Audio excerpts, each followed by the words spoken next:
Welcome to QNQ exams. SSC MTS 2025కి ఎవరైతే prepare అవుతున్నారో సో గత ప్రీవియస్ సెషన్ 1లో అడిగిన ప్రశ్నలు మనం ఒకసారి చూద్దాం. ఓకేనా, రైట్. సో ఫస్ట్ క్వశ్చన్ చూసినట్టయితే, సో 3 సంవత్సరాల క్రితం తండ్రి వయసు కొడుకు వయసు నిష్పత్తి 8:3. ఎప్పుడు? 3 years ago. నెక్స్ట్ 4 సంవత్సరాల తర్వాత వారి వయసులు 11:5 నిష్పత్తిలో ఉండడం జరిగింది. అయితే ప్రస్తుత తండ్రి వయసు ఎంత అని అడిగారు. ఓకేనా, సో ప్రజెంట్ ఫాదర్ ఏజ్ అడగడం జరిగింది. ఓకేనా, ప్రస్తుత తండ్రి వయసు ఎంత అడగడం జరిగింది. ఓకేనా, right. So 3 years ago the ratio of the ages of father to that of his son was 8:3. So present నుంచి ఇక్కడ ప్రజెంట్ అనుకుంటే 3 years ago. 3 years ago అంటే అర్థం ఏంటిది? -3 years. 3 years ago ఫాదరు మరియు సన్ యొక్క ఏజ్ నిష్పత్తి ఎంత ఉంది? 3 years ago చూసినట్టయితే సో 8:3 ఉండడం జరిగింది. ఎంత ఉందండి? 8:3. నెక్స్ట్ 4 years ఆఫ్టర్ 4 years అంటే ప్రజెంట్ నుంచి 4 years ముందుకు రావాలి. సో ఆఫ్టర్ 4 years అంటే దట్ మీన్స్ +4 years అని అర్థం. So after 4 years the age ratio is 11:5. ఎంత ఉంది? 11:5 ఉంది. ఓకేనా, రైట్. ఏమడిగారు? What is the present age of the father. So దీన్ని మనం ఎలా సాల్వ్ చేస్తామంటే, ఎప్పుడైనా గుర్తుపెట్టుకోండి, ప్రజెంట్లోనైనా పాస్ట్లోనైనా ఫ్యూచర్లోనైనా సో ఇద్దరు వ్యక్తుల మధ్య ఏజ్ డిఫరెన్స్ అనేది ఎప్పటికీ సమానంగా ఉండాలి. ఎలా ఉండాలి? సేమ్ ఉండాలి. బట్ ఇక్కడ ఏజ్ డిఫరెన్స్ మీరు జాగ్రత్తగా ఇక్కడ గమనించినట్టయితే ఇక్కడ మీకు ఎంత ఉందంటే 5 ఉండడం జరిగింది. ఇక్కడ చూసినట్టయితే ఇక్కడ 6 ఉండడం జరిగింది. ఓకేనా, సో మరి ఏజ్ డిఫరెన్స్ ఏమైనా సేమ్ ఉందా? లేదు. లేకపోతే ఏం చేయాలి? దాన్ని సమానం చేయాలి. సో అప్పుడు ఏం చేస్తున్నాను నేను? దీన్ని 6తో మల్టిప్లై చేస్తున్నాను. దీన్ని నేను 5తో మల్టిప్లై చేస్తే అప్పుడు ఈక్వల్ అవుతాయి. ఓకేనా, సో దీన్ని నేను చేస్తున్నానంటే దీన్ని నేను 6తో మల్టిప్లై చేస్తున్నాను అండ్ దీన్ని నేను దేంతో మల్టిప్లై చేస్తున్నానంటే 5తో మల్టిప్లై చేస్తున్నాను. అప్పుడు ఈక్వల్ అవుతాయి. ఓకేనా, రైట్. 48:18. ఓకేనా, నెక్స్ట్ ఇక్కడ చూడండి 66 సారీ 5తో 55 ఎస్. సో 55 ముందు జరగదాం.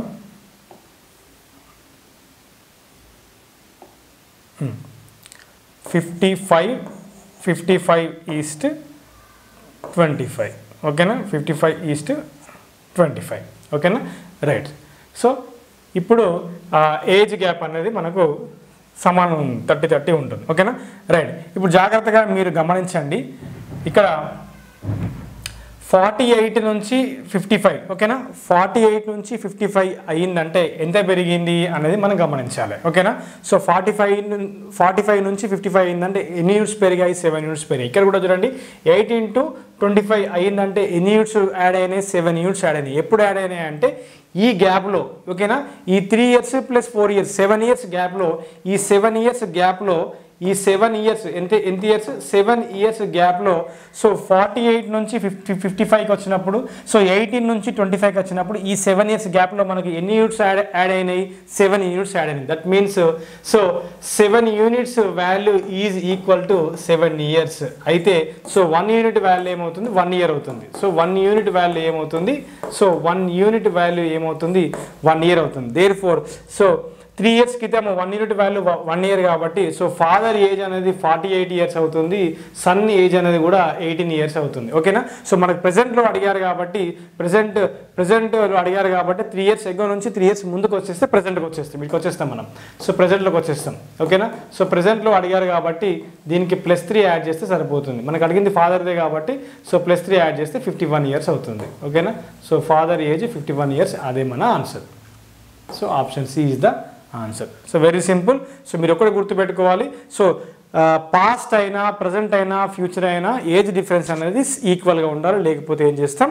ఈక్వల్ అయ్యేటట్టు సెట్ చేస్తాం. ఓకేనా, right. Next problem, right. So 2 కార్లు వరుసగా 45 కిలోమీటర్లు మరియు 55 కిలోమీటర్ల వేగంతో ఒక ప్రదేశానికి పరిగెత్తుతాయి. ఓకే, రెండవ కారు ప్రయాణానికి మొదటి కారు కంటే 40 నిమిషాలు తక్కువ సమయం తీసుకుంటే అప్పుడు ప్రయాణించిన దూరం అడిగారు. ఎంత? 2 cars run to a place at the speeds of 45 kmph and 55 kmph respectively. If the second car takes 40 minutes less than the first car for the journey, then what is the length of the journey? So ఇక్కడ మీరు జాగ్రత్తగా గమనిస్తే రెండు కార్లు ఒక ప్లేస్కి ప్రయాణిస్తున్నాయి అంటే దాని అర్థం ఏంటి అంటే రెండు కార్లు కూడా ఒకటే డిస్టెన్స్ని ట్రావెల్ చేస్తున్నాయి. సో రెండు కార్లు కూడా సేమ్ డిస్టెన్స్ని ట్రావెల్ చేస్తాయి. ఓకేనా? సో ఎప్పుడైనా గుర్తుపెట్టుకోండి, డిస్టెన్స్ సేమ్ అయినప్పుడు, సో డిస్టెన్స్ సేమ్ డిస్టెన్స్ అయినప్పుడు స్పీడ్ ఏ రేషియోలో ఉంటుందో, ఫర్ ఎగ్జాంపుల్ స్పీడ్ x/y రేషియోలో ఉంటే సో టైం అనేది దాని యొక్క ఉల్టా రేషియోలో ఉంటుంది, y/x రేషియోలో ఉంటుంది. ఇది మీకు అర్థం కావాలి. ఎప్పుడు అంటే so when distance is same. ఓకేనా? రెండు కార్లు ఒకటే దూరాన్ని ప్రయాణిస్తున్నాయి కాబట్టి సో డిస్టెన్స్ సేమ్ ఉంటుంది కాబట్టి అప్పుడు ప్రాబ్లం ఏంటిదంటే మనకు గుర్తుండాల్సింది ఏంటంటే స్పీడ్ ఏ రేషియోలో ఉంటుందో దాని యొక్క ఉల్టా రేషియోలో టైం అనేది ఉంటుంది, ఇన్వర్స్లీ రిలేషన్ ఉంటుంది అని మీకు అర్థం కావాలి. ఓకేనా? రైట్. సో ఇక్కడ స్పీడ్ రేషియో ఫస్ట్ చూసినట్టయితే సో 45 kmph అన్నారు కాబట్టి 45 ఈస్ట్ అండ్ ఇంకొకటి 55 అన్నారు కాబట్టి సో మీరు దీన్ని క్యాన్సిల్ చేసుకుంటే మీకు so 5/9 and 5/11 so 9:11 speed ratio అవుతుంది. దేర్ ఫోర్ టైం రేషియో ఏమవుతుంది 11:9 అవుతుంది. ఉల్టా తీసుకోవాలి ఎందుకంటే డిస్టెన్స్ అనేది సేమ్ ఉంటుంది కాబట్టి. సో 11:9. ఓకేనా? రైట్. సో దూరం కనుక్కోమన్నారు కాబట్టి దూరం ఫార్ములా ఏంటి, మనకు కావాల్సిన దూరమే కదా. So speed into time. So ఈ గ్యాప్లో మీరు ఏం చేస్తారంటే మీ ఇష్టం, మీరు ఇక్కడ స్పీడ్ తీసుకున్నా ఇక్కడ టైం తీసుకోవచ్చు, లేదా ఇక్కడ స్పీడ్ తీసుకుంటే లేదా ఇక్కడ టైం తీసుకోవాలి అంతే. ఓకేనా? రైట్. ఇప్పుడు చూడండి అక్కడ ఏమన్నారు, the second car takes 40 minutes less than the first car for the journey. ఓకేనా? రెండవ కారు ప్రయాణానికి మొదటి కారు కంటే 40 నిమిషాలు తక్కువ సమయం తీసుకుంటుంది. సో ఇక్కడ చూసుకున్నట్టయితే సో రెండవ కారు ఎంత తక్కువ యూనిట్స్ తీసుకున్నది టైంలో చూసినట్టయితే 2 units తక్కువ తీసుకున్నది. దేర్ ఫోర్ ఆ 2 units వాల్యూ ఎంత, ఆ 2 units వాల్యూ ప్రాబ్లమ్స్లో ఏమి ఇచ్చినారు 40 minutes ఇచ్చారు. 40 minutes ఇచ్చినారు. ఓకేనా? సో 40 minutes ఇచ్చినారు. Therefore so 1 unit value ఏమవుతుంది 20 minutes అవుతుంది. 20 minutes అవుతుంది. ఓకేనా? దేర్ ఫోర్ ఇక్కడ సబ్స్టిట్యూట్ చేసేసి therefore distance is equal to speed into time. So నేను ఫస్ట్ కార్స్ కేసులో తీసుకుంటున్నాను కాబట్టి అక్కడ స్పీడ్ ఎంత ఉంది 45 kmph ఉంది. So 45 kmph. సో టైం ఎంత ఉంది so 11 units. So 1 unit value 20 minutes అయితే 11 units వాల్యూ 220 minutes అవుతుంది. ఓకేనా? So 220 minutes. ఓకేనా? బట్ ఇక్కడ స్పీడ్ అనేది మనకు km/h ఉంది, అక్కడ టైం అనేది మినిట్స్లో ఉంది కాబట్టి దాన్ని హవర్లోకి మార్చుకోవాలంటే ఏం చేయాలంటే by 60 వేస్తే సరిపోతుంది. ఓకేనా? సో by 60 వేస్తే సరిపోతుంది, అది ఆటోమేటిక్గా హవర్లోకి వెళ్ళిపోతుంది. ఓకేనా? రైట్. 0 0 get cancel. ఓకేనా? 2 11 times 2 3 times 3 1 times 3 15 times. ఓకేనా? రైట్. సో 165 kilometers మనకు ఆన్సర్. ఓకే, 15 11 times 165 kilometers మన ఆన్సర్. ఓకేనా? సో 165 kilometers అనేది మన ఆన్సర్. సో ఆప్షన్ బి అనేది మన ఆన్సర్. సో ఇక్కడ మీకు ఇక్కడ ఏ కాన్సెప్ట్ ఐడియా రావాలంటే సో రెండు కార్లు సమాన దూరాన్ని సేమ్ డిస్టెన్స్ని ట్రావెల్ చేస్తున్నాయి కాబట్టి అప్పుడు ఏమవుతుంది concept speeds and times inversely related to each other. Speed ఏ రేషియోలో ఉంటుందో దానికి ఉల్టాగా టైం ఆ రేషియోలో ఉంటుంది అనేది మీకు తెలియాలి. ఓకేనా? బెస్ట్ ఎగ్జాంపుల్ x/y y/x అని చెప్పాను, అట్లా గుర్తుపెట్టుకోండి. ఓకేనా? రైట్.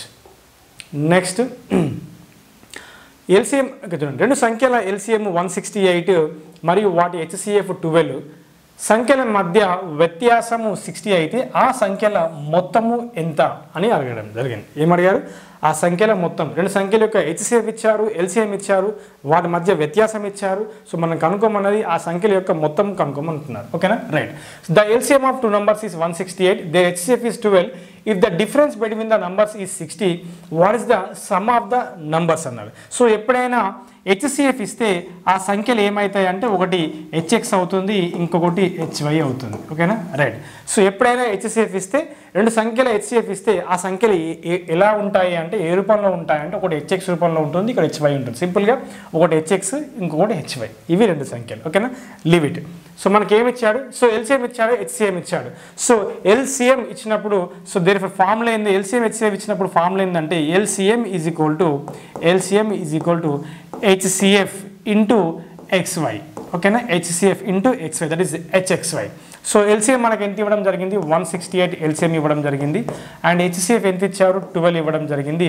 సో మనకు కావాల్సింది XY కావాలి. ఓకేనా? ఇలాగే పెట్టేసుకోండి. ఓకేనా? రైట్.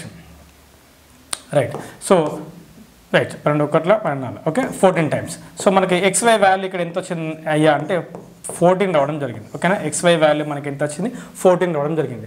సో మనం కనుక్కోమనేది ఏంటిది సమ్ ఆఫ్ ద నంబర్స్ అంటే మనకి ఇక్కడ ఏమవుతుందంటే so H into X plus Y అవుతుంది. HX ప్లస్ HY అయితే H into X plus Y ఇదే మనం కనుక్కోవాలి. ఓకేనా, రైట్. సో దీనికి ఏమన్నా ముందు అక్కడ ఇంకొకటి పాయింట్ ఏమి ఇవ్వడం జరిగిందంటే వాటి మధ్య వ్యత్యాసం అంటే ఏంటిది H into X minus Y ఎంత ఇచ్చాడు 60 ఇవ్వడం జరిగింది.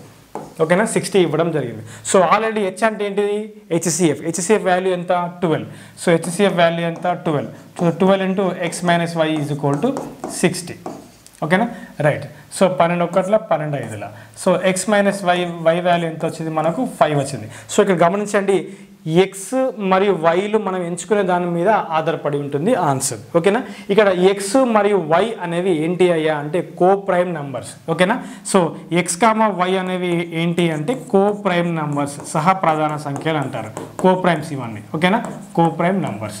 సో X మరియు Yలు కో ప్రైమ్ నంబర్స్. ఇక్కడ చూడండి X, Y యొక్క లబ్ధము 14 వచ్చిందంటే సో మరి X, Yలు ఎలాంటి కో ప్రైమ్స్ తీసుకోవాలనేది మనం గమనించాలి. ఇక్కడ చూడండి 7 into 2 times 14 కదా, 7 into 2 times 14 and also 7 and 2 are coprime to each other. ఓకేనా, కో ప్రైమ్ సంఖ్యలు అని ఎప్పుడు అంటామంటే వాటి మధ్యలో 1 మాత్రమే కామన్గా ఉంటుంది, మిగతా ఏది కామన్గా ఉండదు, వాటిని మాత్రమే మనం కో ప్రైమ్ నెంబర్స్ అంటాం.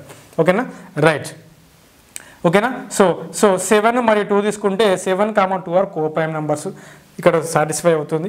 ఇక్కడ కూడా X ప్లస్లో 7 పెట్టండి, Y ప్లస్లో 2 పెట్టండి, మనకు 5 వచ్చేస్తుంది. దేర్ఫోర్ X మరియు Y వాల్యూ ఏంటిది 7, 2. సో మనకు కావాల్సిన సమ్ కాబట్టి therefore some is equal to so H into X plus Y కదా, so H into X plus Y. X value 7, Y value 2 అంటే ఏమవుతుంది 9 అవుతుంది.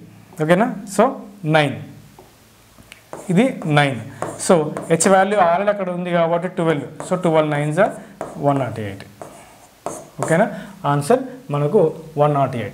సో అలా కాకుండా మనకు అడిగింది సమ్ ఆఫ్ ద నంబర్స్ అన్నాడు కాబట్టి ఇక్కడ చూసిన ఆప్షన్లన్నీ గమనిస్తే సమ్ ఆఫ్ ద నంబర్స్ అనేది 12 ఇంటూ X ప్లస్ Y అంటే మల్టిపుల్ ఆఫ్ 12 కావాలి మన ఆన్సర్. సో 12 యొక్క గుణిజాలు ఎక్కడ ఉందో చూసుకోండి. 12 యొక్క గుణిజాలు C తప్ప మరి ఏం లేదు, ఇలా కూడా చేయొచ్చు, షార్ట్ కట్ అది. ఓకేనా, రైట్. నెక్స్ట్ ఇంకొకటి HCF of 2 numbers is 29 and the other 2 factors of their LCM are 15 and 13. So the larger of the 2 numbers. ఓకేనా, సో HCF 29 ఇచ్చాడు, 2 సంఖ్యలు HCF, వాటి LCM యొక్క మిగిలిన 2 కారణాంకాలు 15 మరియు 13. అయితే 2 సంఖ్యల్లో పెద్దది ఏది? మిగిలిన 2 కారణాంకాలు మీకు జాగ్రత్తగా గుర్తుపెట్టుకోండి. So LCM is equal to HCF into X into Y. Here X and Y are co-prime to each other లేదా co-prime numbers. జాగ్రత్తగా గమనిస్తే LCMకి HCF ఒక ఫ్యాక్టర్, LCMకి ఈ X ఒక ఫ్యాక్టర్, LCMకి ఈ Y కూడా ఒక ఫ్యాక్టర్. ఓకేనా, సో దాన్ని బేస్ చేసుకొని ఇక్కడ చూడండి HCF ఇచ్చాడు. Other 2 factors of their LCM అంటే X value Y value. Other 2 factors ఏంటిది X అండ్ Y. సో ఒకటి 15 and 13. సో లార్జర్ నెంబర్ అంటే ఆ 2 నంబర్స్ ఏ విధంగా ఉంటాయి, ఒకటి HX మాదిరి, ఇంకొకటి HY మాదిరి. సో HCF 29 ఇచ్చారు కాబట్టి లార్జ్ నెంబర్. సో ఇక్కడ ఏది పెద్ద 15 పెద్దది కాబట్టి that multiplied with HCF, that means so 29 into 15 ఇదే మనకు లార్జ్ నెంబర్. సో మీరు మల్టిప్లై చేస్తే యూనిట్ డిజిట్ 5 రావాలి. ఓకేనా, రైట్. సో 435 అనేది మన ఆన్సర్. 435 అనేది మన ఆన్సర్. సో ఇలా చేస్తాం. ఓకేనా, సో ఎప్పుడైనా గుర్తుపెట్టుకోండి 2 సంఖ్యల HCF H ఇస్తే ఆ సంఖ్యలు ఏమై ఉంటాయి అంటే ఒకటి HX అయి ఉంటుంది, ఇంకోటి HY అయి ఉంటుంది. సో అక్కడ X మరియు Y అనేవి కో ప్రైమ్ నెంబర్స్ అని మీకు తెలియాలి. ఓకేనా, రైట్. సో అదేవిధంగా SSC MTS మనకు ఆల్మోస్ట్ ఎగ్జామ్ అనేది మనకు డిసెంబర్లో ప్రారంభం కాబోతుంది. సో అదేవిధంగా మనకు ఆల్రెడీ JEE ఎగ్జామ్స్ డేట్స్ ఇచ్చారు, అదేవిధంగా CPO ఎగ్జామ్ డేట్స్ ఇచ్చారు. ఫర్దర్గా మనకు సెప్టెంబర్లో ఉన్న అఫీషియల్ నోటీస్లో మనకు నెక్స్ట్ వరుసలో ఉన్న ఎగ్జామ్ MTSఏ కాబట్టి సో MTS సెషన్ 1 మీరు ఖచ్చితంగా క్వాలిఫై అవుతారు. క్లాసెస్ కూడా అలాగే ఉంటాయి. ఇందులో మీకు numerical and mathematical ability, reasoning and problem solving కేవలం 9 6 months వ్యాలిడిటీతో తెలుగు మరి ఇంగ్లీష్లో కంటెంట్ ఉంటుంది, తీసుకోనికి ప్రయత్నం చేయండి. సో అదేవిధంగా ఎస్ఎస్సి ఎంటీఎస్ ఇంగ్లీష్ లాంగ్వేజ్ అనేది చాలా ప్రాముఖ్యమైన సెషన్ 2లో మీకు 75 మార్క్స్ రాబోతున్నాయి 25 క్వశ్చన్స్ గాను. అదేవిధంగా ఈ సెషన్ 2కి సంబంధించి ఇంగ్లీష్ లాంగ్వేజ్ అండ్ కాంప్రహెన్షన్, ఇందులో మీకు వొకాబులరీ, గ్రామర్, అదేవిధంగా reading comprehension skills, comprehension passage గురించి నీట్గా క్లాసెస్ చెప్పడం జరిగింది. సో 9కే 6 months వ్యాలిడిటీ తీసుకొని state senior most faculty 22+ years experience ఫ్యాకల్టీతోని మనం ఈ క్లాసులు ఇచ్చినాం. ఓకేనా. So full HD classes Telugu వాళ్ళకి అతి సులువుగా అర్థమయ్యే విధంగా క్లాసెస్ చెప్పడం జరిగింది, తీసుకోనికి ప్రయత్నం చేయండి. సో అదేవిధంగా ఎస్ఎస్సి ఎంటీఎస్ జనరల్ అవేర్నెస్లో ఖచ్చితంగా నేను అధికంగా స్కోర్ సాధించాలని మీకు ఎవరికైనా అనిపిస్తే ఖచ్చితంగా ఈ బ్యాచ్లో జాయిన్ అవ్వండి. So history, polity, economy, geography, sports, art and culture, awards and honours, books and authors, general science, current affairs నుంచి ప్రతి ఈ 10 సబ్జెక్ట్స్ నుంచి 100 క్వశ్చన్స్ చొప్పున మొత్తం 1000 క్వశ్చన్స్ మనం ఇక్కడ డిజైన్ చేయడం జరిగింది. ఈ 1000 బిట్స్లో మీకు టెస్ట్ సిరీస్ కూడా మీకు ఉంటుంది. అదేవిధంగా ఇందులో మీకు ప్రతి బిట్కి మీకు 360 degrees notes making class notes కూడా ఇవ్వడం జరిగింది. ఓకేనా. So notes making class notes కూడా ఇవ్వడం జరిగింది, తీసుకోనికి ప్రయత్నం చేయండి. రైట్. అదేవిధంగా ఎస్ఎస్సి ఎంటీఎస్ జనరల్ సైన్స్ అనేది సో ఫిజిక్స్, కెమిస్ట్రీ, బయాలజీ మీకు 9కే తెలుగు మీడియం కంటెంట్. సో అద్భుతమైన క్లాసెస్. కేవలం లైట్ అనే చాప్టర్ నుంచి మీకు 10 hours క్లాస్ ఉంది. ఓకేనా. సో మీకు ఫిజిక్స్లో 74 క్లాసెస్, కెమిస్ట్రీలో మీకు 25 క్లాసెస్, బయాలజీలో మీకు 35 క్లాసెస్ మీకు ఇందులో పొందుపరచడం జరిగింది. ఓకేనా. సో మీకు ఇందులో ఎన్ని క్లాసెస్ ఉన్నాయంటే గుర్తుపెట్టుకోండి. ఫిజిక్స్లో మీకు ఇందులో ఒక నిమిషం, కేవలం ఫిజిక్స్లో మీకు 74 క్లాసెస్, సో బయాలజీలో మీకు, కెమిస్ట్రీలో మీకు 25 క్లాసెస్, సో బయాలజీలో మీకు 34 క్లాసెస్ ఉండడం జరిగింది. ఓకేనా. సో అద్భుతమైన కంటెంట్. సో ఇంత మంచి అద్భుతమైన క్లాసెస్ కేవలం 99కే మీకు ఇవ్వడం జరుగుతుంది, తీసుకోనికి ప్రయత్నం చేయండి. ఓకేనా. సో ఎలా మన యాప్ని ఇన్స్టాల్ చేసుకోవాలి. అదేవిధంగా ఎస్ఎస్సి ఇండియన్ హిస్టరీ సెషన్ 2 25 రూపీస్కే 6 చాప్టర్స్ ఇవ్వడం జరిగింది. ఖచ్చితంగా 6 months గ్యారంటీ, ఎటు వెళ్ళవు. ఓకేనా. తెలుగు మరియు ఇంగ్లీష్లో మీకు పూర్తి కంటెంట్ ఉంటుంది. సూపర్ క్లాసెస్ తీసుకొని ప్రయత్నం చేయండి. సో మరి ఎలా మన యాప్లో జాయిన్ అవ్వాలి, బ్యాచ్లో జాయిన్ అవ్వాలంటే QNQ ఎగ్జామ్స్ అనే యాప్లో గూగుల్ ప్లేస్టోర్లో ఉంటుంది. యాప్ లోగో ఇలా ఉంటుంది. QNQ ఎగ్జామ్స్ అని మీరు టైప్ చేయండి, ఇలా కనబడుతుంది. రిజిస్టర్ అవ్వండి. సో ఆల్ కోర్సెస్ మీరు క్లిక్ చేస్తే మీకు బ్యాచ్లో జాయిన్ అవ్వచ్చు. లేదా మన ఛానల్ డిస్క్రిప్షన్లో మీకు లింక్ ప్రొవైడ్ చేయడం జరిగింది. ఆ లింక్ మీద క్లిక్ చేస్తే ఆటోమేటిక్గా మీకు యాప్ అనేది డౌన్లోడ్ అవుతుంది. ఓకేనా. సో ఇలా QNQ ఎగ్జామ్స్ అని ఉంటుంది, డౌన్లోడ్ చేసుకోవచ్చు. So this is today's information. Thank you very much. కొత్తగా చూస్తున్న వారి ఛానల్ని దయచేసి సబ్స్క్రైబ్ చేసుకొని పెట్టుకోండి. ఎస్ఎస్సి ఎంటీఎస్ సంబంధించిన మరిన్ని అప్డేట్స్ ఇవ్వడానికి ప్రయత్నం చేస్తాను. Thank you very much.